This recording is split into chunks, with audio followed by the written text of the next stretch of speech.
Welcome to another episode of Love Living Local 315. We are your hosts, Scott and Kelly Greats, and today we're joined by Steve Nunno, founder of Santa's Magical Visits, a holiday experience company that brings the North Pole to life right here in central New York. Welcome to the show, Steve. Thank you so much for taking time to spend with me. Oh, thank you. You're a busy fella this time of year, right? It is our time of year. It's our moment. We got him early before the rush. He's in demand. So, all right, Steve, how did your journey to becoming Santa begin?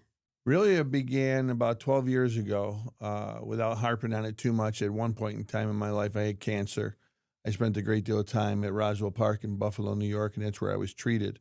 Then once you kind of get through that process, which I did, there's a maintenance program that's involved with your treatment where you're maybe going once every 3 months, and that gets knocked down to once every 6 months. And the length of time is proportional to how healthy you're getting. Mm-hmm. So I was there in April just getting a regular treatment. I was feeling well, in remission, just getting some tests done.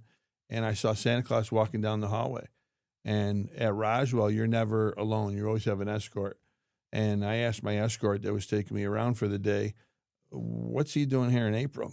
And she got into a whole story about how there was a boy on the child's wing, sadly, that they were confident wasn't going to make it till Christmas time, and his parents wanted him to have a Christmas party, and he wanted them to have him with all the people he was hanging out with at the hospital. So they had a Christmas party in April for him. And so I started asking more questions, and next thing I know, they're setting me up a meeting with their head of training so that I could be a Santa Claus for Roswell Park. And it's really how it started. All right. And then I spent 3 years working with Roswell Park, just being Santa Claus for them when they needed it. And then other hospitals would contact Roswell, we need a Santa Claus on such and such a date, who's available.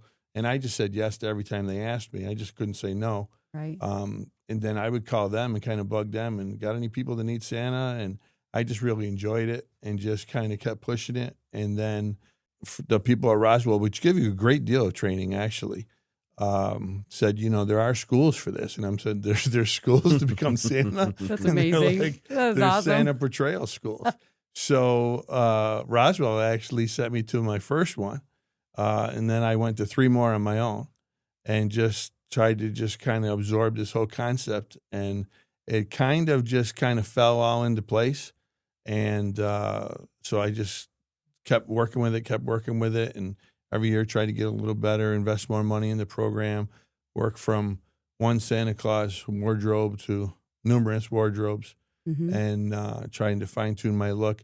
As much as Santa has a specific look, and I think it's more the Santa Clauses that want to do this more than the public, we try to each have our own individual style. Okay. And I laugh because I don't think the public could care less. They know what Santa looks like, and they know when he's in the room.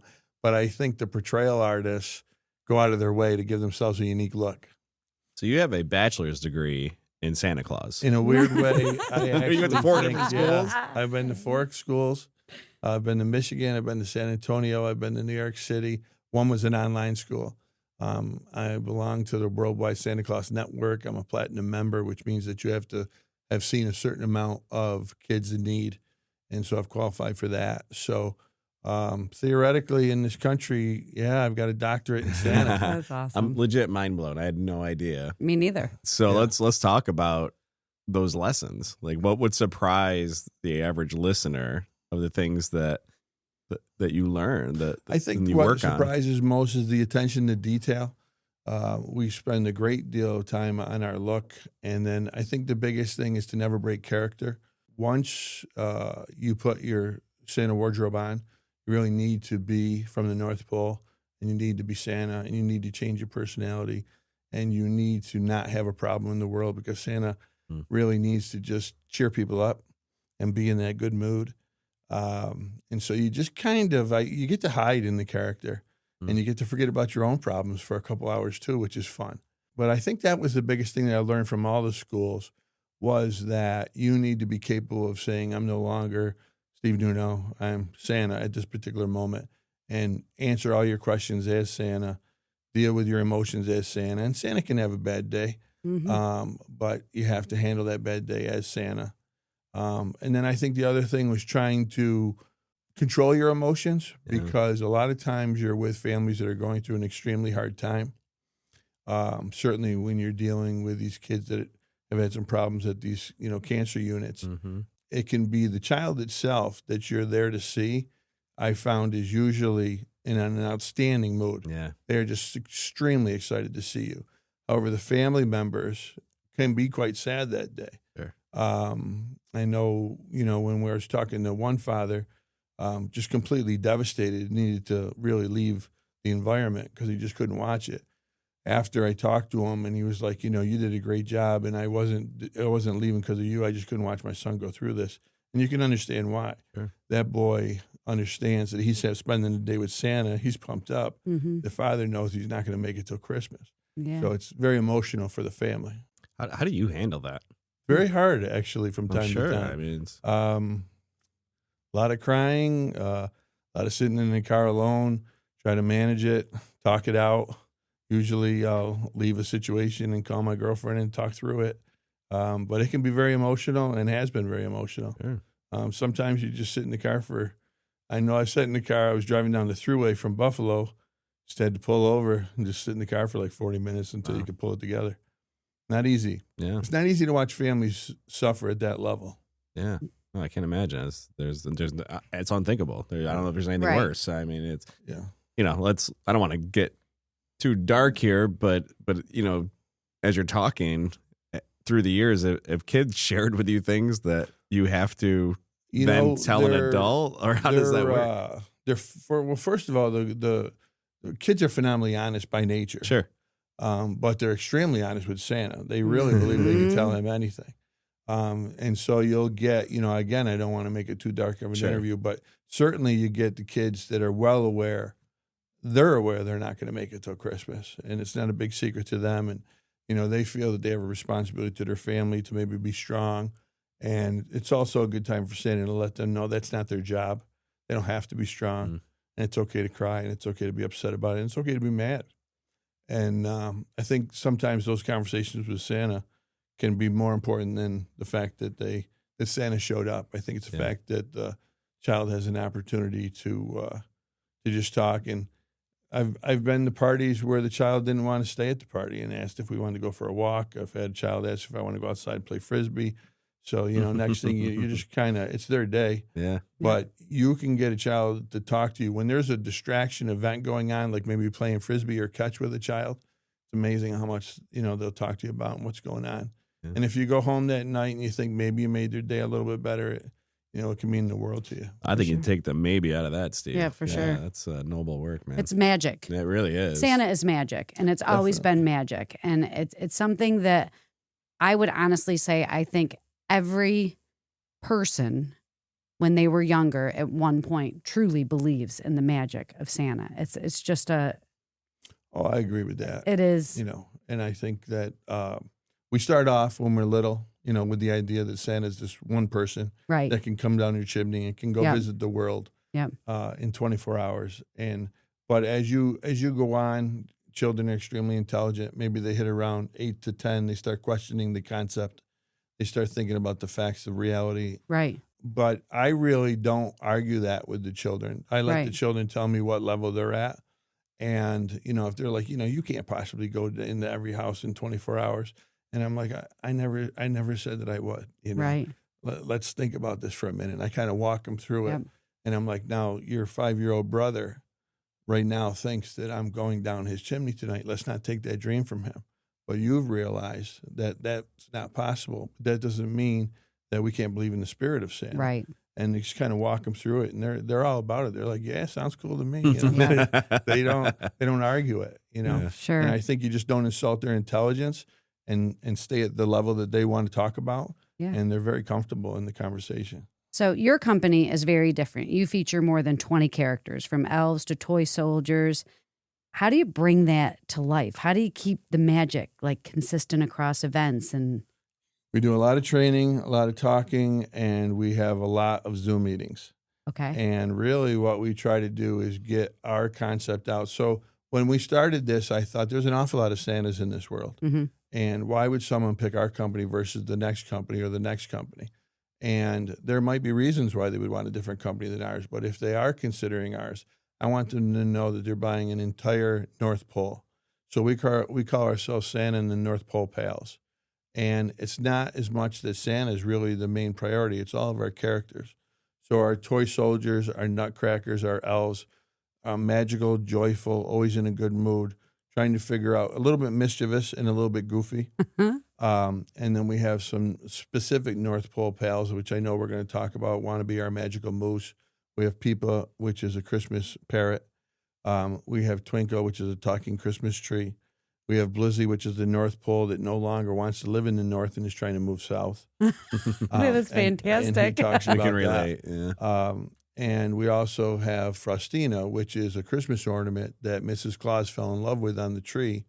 And she loved it so much that Santa Claus decided to make it magical and make it real. So Frostina's become real. So each one of those characters has a specific personality that we try to stay consistent with. And so when people are coming to us, we really want them to realize really what we're trying to do is walk the North Pole into their lives. So we're bringing the North Pole out to them. And we just start off with concepts of, when you're talking to a child, I literally just say, does everybody know who I am? Mm-hmm. And where am I from? And, they'll immediately say, you're from the North Pole. And I'm like, well, who lives in the North Pole? And they'll immediately talk about sometimes the reindeer. If they're really into it, they can almost name the 8 of them, or they can name a couple. They'll tell you Frosty the Snowman. And they'll kind of stop there because who else lives in the North Pole? And then we just get into, well, you haven't been to the North Pole. There's a whole list of people that live in the North Pole. It's an entire village.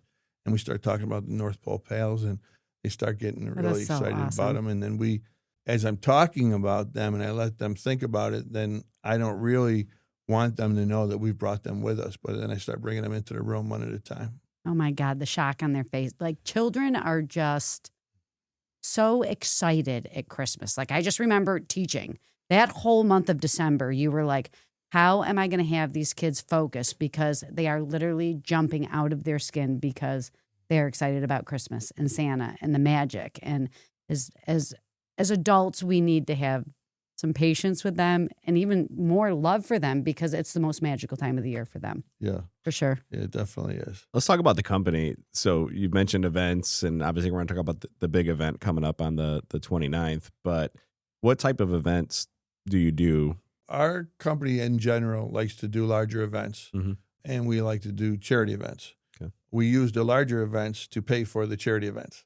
So when you're dealing with 20 characters plus Mrs. Claus and myself, so there's 22 of us, when you're dealing with that, it's expensive just to move that around. Sure. We also have a tremendous amount of props that we bring, depending on if that's available. Sometimes there's no room for our props. We also have a reindeer crew. We bring live reindeer, and we also have horse carriages. So it's not a small entity to bring us to an event. We dial that down depending on how much room is available. But when we're coming, it's not Santa stopping with a candy cane to say hi. Mm-hmm. We're coming in like a small army. We're bringing the North Pole to you. So with our company, we really just want to bring the entire North Pole to wherever we're going and just let them experience 2 to 3 hours of complete. Nothing makes me happier than if people can just say, I was able to forget about my day for a couple hours and just have fun. Yeah. Yes. And a parent that can watch their child having fun is a priceless experience. So give us an example of a location that you've done a party at or an event at. So we work a lot in country clubs because country clubs usually have wide open space and they're very easy to, we don't need permission to bring the horse carriages and the reindeer because it's private land. Okay. So they're usually going to have golf cart pass, and we can just put the horse carriages on the golf cart pass. So we're very comfortable in being in golf courses. So we've done a lot of events at those type of courses. So when people arrive, they're going to immediately see our horse carriages out front. We don't use horse wagons, and I'm not against horse wagons, but we try to make it a little bit more magical with carriages. We always have 2 carriages with us. We've had up to 4, depending on. We don't want what I don't want is I want it to be magical, but even as beautiful as like Disneyland is, there's like an hour and a half wait to get on a ride. So as beautiful as it is, and as once in a lifetime experience it is, it can be a bit frustrating. Where you think you're going to get on 12 rides a day, you're going to get on 4 because you're in line a lot. So we don't really want lines. So we try to keep it so that there's not. And our elves, our nutcrackers, and our toy soldiers keep people moving around. So if they see a line, then our people that work with us and help us know to move people to another area, and we'll bring them back, so that we try to keep the lines to a minimum. So they'll get a horse carriage ride. We also have Santa's nieces. There's 4 nieces that are Winter Wonderland princesses, and they sing. And then they like to go on horse carriage rides. So they are always arguing in front of the public on purpose to try to get on a horse carriage ride. So once the public really picks what princess they want to go with, that princess will jump on the horse carriage ride with them. While they're going on a horse carriage ride, that princess will sing them a song. And so it's really quite an experience. Yeah. One of the things that we do if we're on a golf course is, like, about halfway through the horse carriage ride, one of the elves will jump on the horse carriage because he's going to get in trouble. He wasn't supposed to, but he wanted to get on the ride. So he'll jump on, kind of make a little bit of a scene in a goofy way. Kids usually get a kick out of that. Sometimes they kick the elf off. Sometimes he gets to stay. It depends on how those individuals run it. So there's that. We always try to have live reindeer so that they can see. We bring a couple from the North Pole and let them see real reindeer and let them pet them. We have a Santa's post office where the kids will sit down with elves and write letters to Santa and then put it magically in the mailbox. We let parents know if they want a return address on it. Santa will return a letter to them in 3 days. If they don't want to give us a return address, that's okay. There's Elf University. So Elf University is an interesting spot where the kids have to pass a test, which the elves make sure they pass, and they'll help them with the questions if they need it. Get them through the university, and then they pick a customized elf hat that they wear. And throughout the evening, they're wearing the elf hat, which lets Santa and Mrs. Claus know that they've passed Elf University, and we kind of make a big deal out of that and congratulate them as we see them with their hats on. It sounds amazing. Yeah, so I mean, like the very detail, we the need logistics. this needs to be like on our list for next year for people to collaborate with us, and if they want to make this happen, like in our area, I can't imagine anything that would be more awesome to make happen here. For sure. I'm like, well, I got my wife's Christmas present for next year. Yeah, we have so many great golf courses and people that would probably collab with us, and I think this is just. And awesome. So 12 years of doing this, correct, Steve? Yes, 12 years. This is our 3rd year where we're doing an event so large. So I've only had the North Pole Palace for 3 years. Okay. I've known that I wanted to do North Pole Palace for quite a while, but it's quite an investment to make that happen. And each character is a tremendous investment. So what we did is, and I have nothing against it by any means, but I didn't want the Grinch there, and I didn't want Frosty there, and I didn't want Rudolph there. And there was 2 reasons. One, from a legal standpoint, we don't own those characters. The other reason was from proprietary reasons. We wanted those to be our North Pole pals that are from our village in the North Pole. And so if someone wants to meet and have some time and spend some time with Wannabe the Magical Moose, the only way they can spend time with that moose is through our company. Okay. So talk about Wannabe the Magical Moose for a minute. So Wannabe really came from my nephew, Tyler, who, watching him grow up, was always wanting to be something else. As a child, he wanted to be an astronaut. If you talked to him 2 hours later, he was going to be a school teacher. An hour later, he was going to be a fireman. It seemed to be he was going to be whatever toy he had in his hand at the time. And he had an incredible imagination, and he could bounce, like all children do, very quickly from one character to the next. And quite detailed. He would talk to you as if he was a fireman or a policeman or a baseball player or a teacher, whatever he went. And we used to tease him. And I'm like, well, who do you want to be today? And then I just kept I had that in my head. And I'm like, Wannabe should be just like my nephew, Tyler. Wannabe should be anybody that just wants to be anybody in that particular moment. And so that's how we really came up with the Wannabe character. It started off with our first story, where Wannabe wants to be one of the magic reindeer for Santa. And he kind of finds out that, that's not really in his future, but he kind of figures out a little sneaky way with the elves' help how he can become a little bit of a part of that. And then we have another book coming out where he's going to want to be an astronaut. We have another book coming out, and they're small books. They're 3-page books. Nice. Where he's going to be a school teacher. And so the concept with Wannabe is, he always, in the beginning of the story, wants to be something that he's not. By the end of the story, realizes that he's happiest when he's just himself. That's a good message. Yeah, so what I love about all of this is you do so many things different, right? You have this cool spin on all things Christmas. And, I read the not focusing on naughty or nice. It really hit me, right? Because that's like that's the big thing that kids coming from take the away old from, school, you've got to be on the nice the list. threats, Exactly. right? As I got as a kid, right? Yeah. I think we all did growing up. So you focus on kindness and authenticity. So talk a little bit about that. Yeah, well, I thought just in my own life, and I had a phenomenal childhood. I had a great upbringing, no problems, great parents, nothing to be critical about. But your parents still said at any given moment, you want to be careful. You don't want to make the naughty list, and there's a little bit of fear there in a 5-year-old to hear I'm going to be on the naughty list. So I just started thinking like nobody wants to hear that they're on the naughty list, even if they're having a bad day. Mm-hmm. So I was like, why don't we get away from that and just kind of think more along the lines of naughty and nice is kind of branding. And I didn't want to brand these children into anything. You're not specifically a naughty person. You may have had a naughty moment or you may have had a naughty activity, but you're not a naughty person. In retrospect, not everybody's always nice all the time. We're kind of a combination of all those things all the time. So I thought it was more important to say, forget about naughty and nice. Wouldn't it be great if we were just all just a little bit kinder than we were yesterday? And for instance, we talked to the kids about Wannabe has a tendency to like to go into Mrs. Claus's bakery and steal chocolate chip cookies. Now he steals those cookies, which is definitely a naughty thing to do. But he goes and he hands them out to all the other reindeer.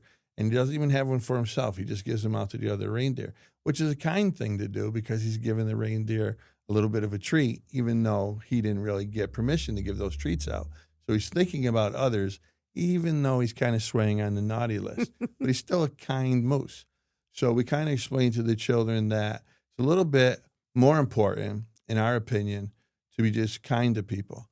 And if you can have a kind moment and you can improve somebody's day in any small way, that it's a lot more important than whether you made the naughty or the nice list, because we don't really believe anybody stays on the naughty list. You could have a naughty moment, but you're not on that list and can't be taken off.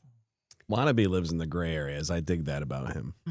Yeah, Wannabe definitely pushes the envelope in the North Pole, but there seems to be always a kindness to all of his decisions. Oh, that's so awesome. So your signature event at Hotel Utica is coming up Saturday, November 29th. Yes. What can families expect from this experience? Well, we are bringing the entire North Pole, so we're excited. So we're bringing both horse carriages. We're bringing the reindeer.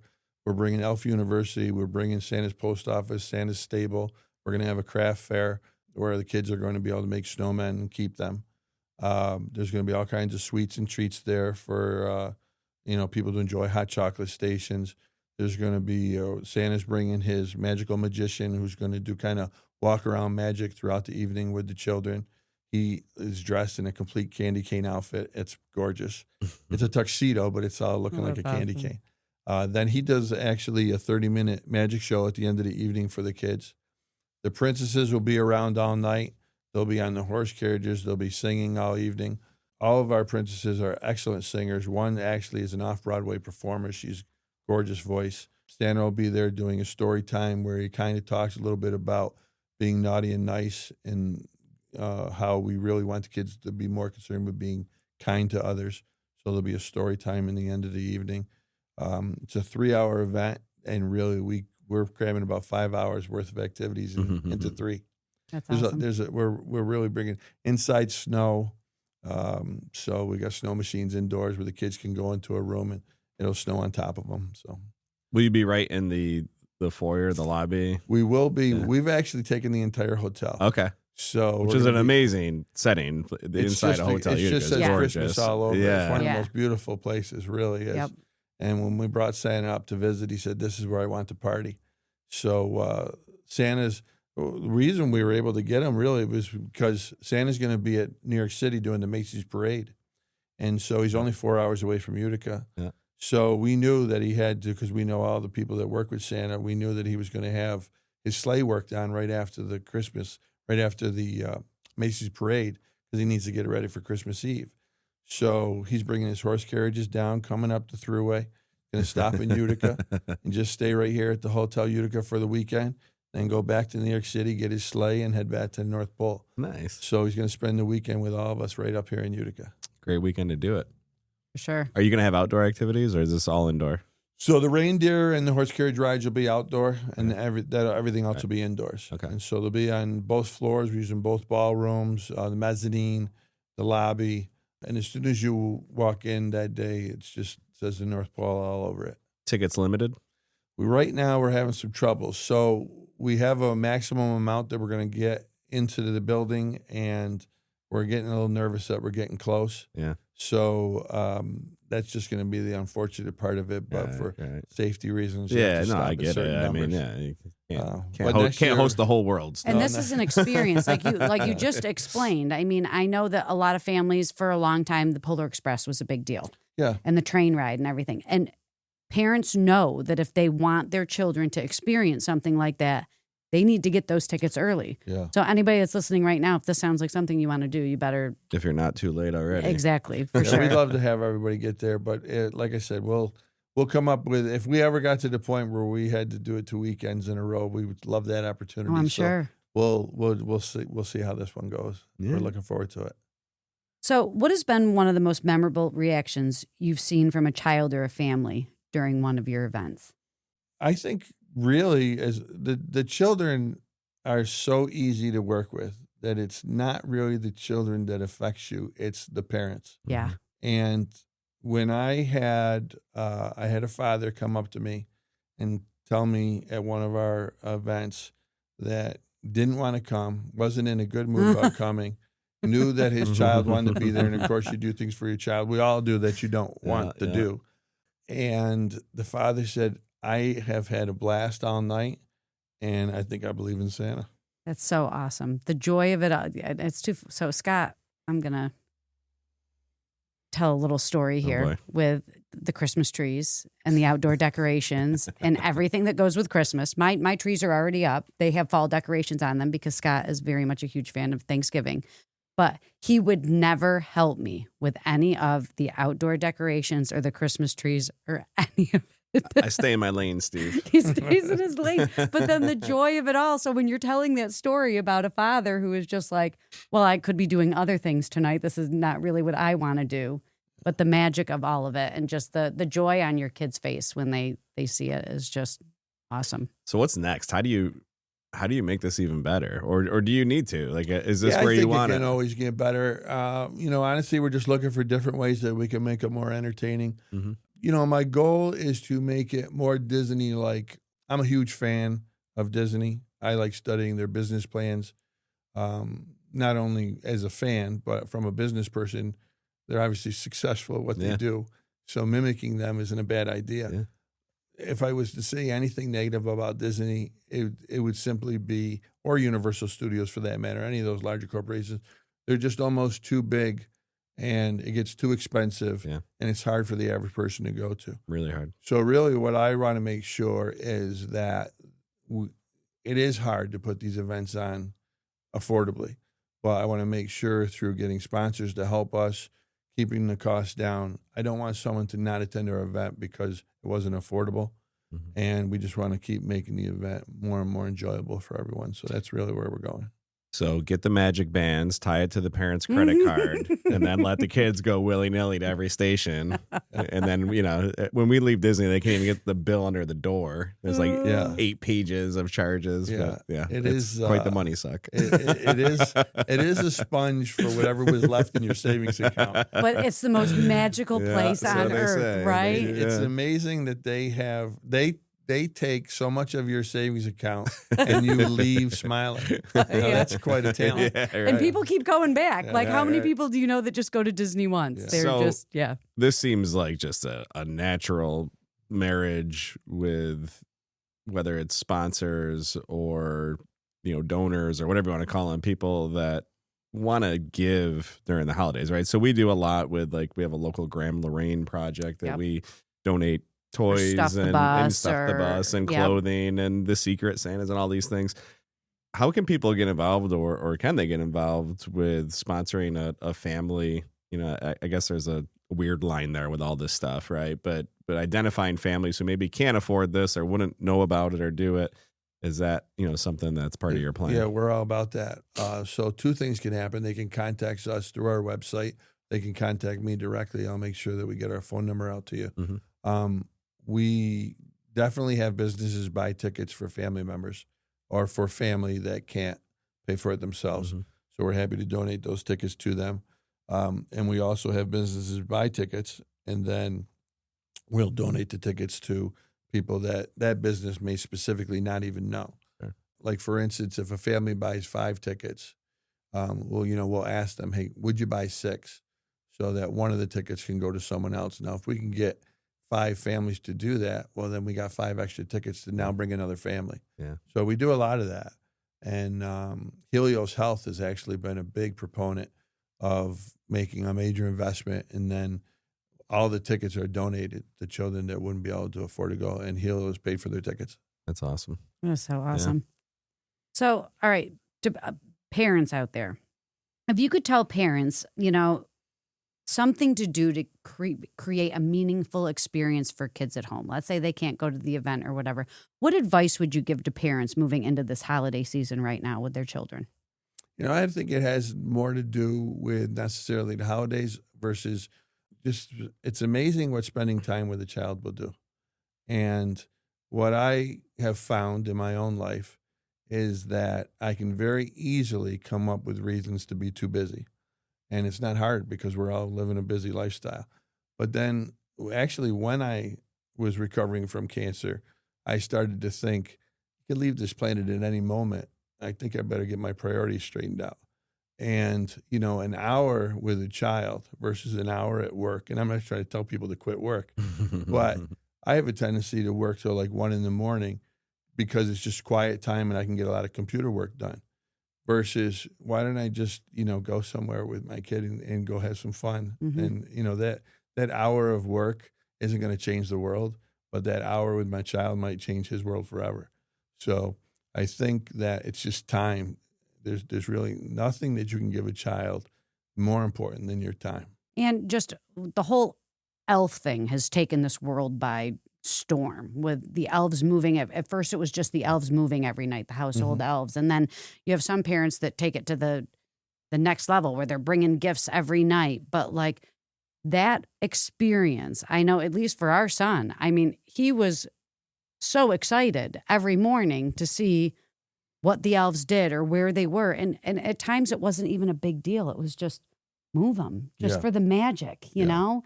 And sometimes as parents, we need to stop and realize that window of time that we get with our kids is very, very small. It's priceless. It's priceless, and I would do anything to have it back for sure. I think in anything in life, we all realize we could do better, right? So there are always things we want to do different. But I think we also have to realize we're not doing as bad as we think we are. Exactly. And when you don't really hear about it, like one of our daughters is 25 now. And she's just starting to tell me the things that she liked that we did when she was a child. But up until now, she's been quiet about it, and we were just kind of an annoying parent. But all of a sudden, she's like, that was fun when, you would bake with me, or that was fun when, one of the funniest things they laugh about at our house is I tried to come across as a very macho, masculine person when they were growing up. I don't know why. I guess it was an ego problem. But she would want to paint my fingernails, and she would constantly come up with these colors. They weren't even one color. They'd be like 3 different colors, and but I would just let her do it. And she said, do you know how much fun that was for me to paint your fingernails? And I'm thinking, to me, quite honestly, I found it annoying. Yeah. But I'm thinking to myself, that's what she remembers, is painting my fingernails. And why not? What's wrong with that? That's a great thing. Yeah, your perspective on time is fantastic. And, I think there's no question here, but just I think we're losing part of what Christmas is or was, right? We used to have Thanksgiving, everything was closed, right? Like Christmas Eve, things were closed. Weekends or Sunday was protected time, and it's like nothing's sacred anymore. Where, I think part of the magic of Christmas is it does, for most of us, allow us to just take a break, take a week off from work or a little time off from work and step away and enjoy those moments with the family. And, I guess the message here is, because the world's not stopping, we have to be the ones that stop it. And even we don't do this, full disclosure, but like a digital detox day where like, our kids don't, and we don't have cell phones, and let's go do something and leave the phones at home and just be present with each other. And there's just not enough of that. But what you're doing, and you've mentioned it more than once, is creating those hours of time where you can just forget about everything and be present with your family. And that truly is magical. Or it's the season for giving. Yeah. And I feel like that's something that we have definitely instilled in our children. They are more excited to give the gifts that they have gotten for others than receive and open up their own gifts. Yeah. And just your whole message of kindness. Can we just be kind through the holiday season and think about others and do nice things for others? That's the real magic of Christmas, and that should be everybody's goal this holiday season. All right. Yeah. I think that's perfect. I do. Well, Steve, Santa, we end all these with some rapid fire questions. Okay. This was probably the most fun rapid fire. I did And I'm read probably these. going to have questions beyond some of these follow-up questions, but let's do it. Okay, hot cocoa or eggnog? Hot cocoa. Reindeer ride or horse carriage ride? Reindeer. We knew that one. Favorite holiday movie? That's a tough one. God, I don't even know. Santa Claus. Okay. All right, I got to follow up to that one, though. So is Die Hard a Christmas movie? Yes. All right. Oh, Absolutely. Settled. I mean, I should never be talked about Absolutely. again. You heard it here. tree lighting moment, indoors or outdoors? Outdoors. One holiday memory from your childhood you will never forget. My father bought me a snowmobile. How old are you? 13. That's It was a awesome. Polaris. I'll never forget it. Elves, toy soldiers, or singing princesses? Which is your favorite character and why? I think the elves, because they're always goofy and silly. Okay. Snowy day in central New York. What's your go-to activity? I like going to Old Forge. One word that describes what you hope every child feels at your events. Happier than when they got there. This one I think you already answered, but we'll do it anyway. Quick tip for parents to keep holiday magic alive at home. I think spend time with them. Yeah. So Steve Nunno. Been so much fun. Again, Saturday, November 29th, Hotel Utica, 4 to 7. Tickets might be gone by the time you hear this, but the website is santasmagicalvisits.com. I would encourage everyone to go there or contact Steve, get yourself on, whether it's a mailing list or just connected through social media, and really encourage you if you're looking to give a unique gift, right? And I think some of the best gifts are the ones that you give anonymously, Yep. right? Where you're doing it because it's the right thing to do and you feel good. You don't need the person to know. And so to be able to gift this experience to someone you don't know, knowing they're going to have this experience, I think would be pretty special. So get involved with the project. And Steve, thanks for all you do to bring the magic Thank you very to our much. community. Appreciate it. Thank you.